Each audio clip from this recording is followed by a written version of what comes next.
In your top story this hour, the ANC and its alliance partners, the SACP and Cosatu, kick off their three-day lekgotla in Kempton Park on Gauteng's East Rand today.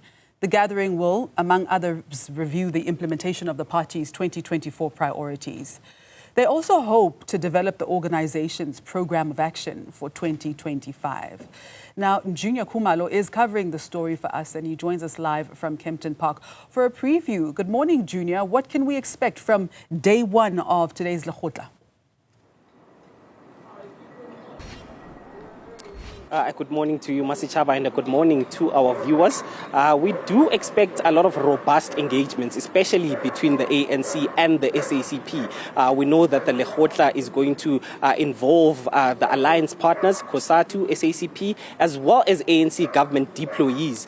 So these are premiers, mayors from all over South Africa who are going to be part of this meeting just to discuss the ANC's implementation, especially of its manifesto priorities. The ANC in 2024, in February, in KZN, delivered its manifesto, and they highlighted about 6 key priorities that includes trying to reduce unemployment, providing service delivery, and also the renewal of the party itself. So this will be a platform basically meant to analyze and look at whether the ANC has been able to do this, especially given that the ANC is not governing alone now. After the May elections, the ANC, having dropped to less than 50%, has had to govern with other parties such as your Democratic Alliance, as well as your Freedom Fund Plus.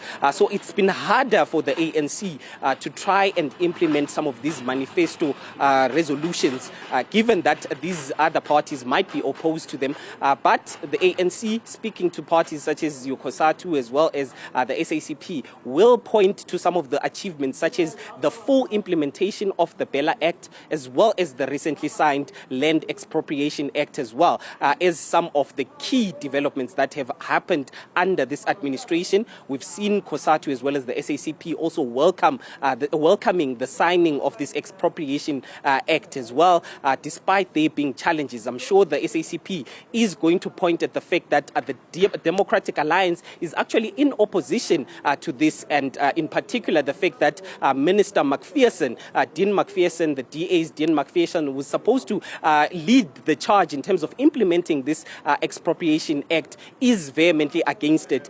And the SACP will point to the fact that this is part of the reason why we wanted the ANC not to go into partnership with parties such as your Democratic Alliance. But we also do, Masichaba, expect the ANC and SACP to speak about some of the tensions that have been brewing between the two parties. When the ANC was leading its anniversary celebrations in the Western Cape, we did see the ANC chairperson, Gwede Mantashe, accusing the SACP of being against the GNU for ulterior motives.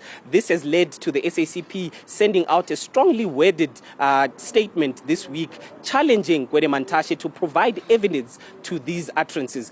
So we do expect all of these issues to be ironed out today, Masicha.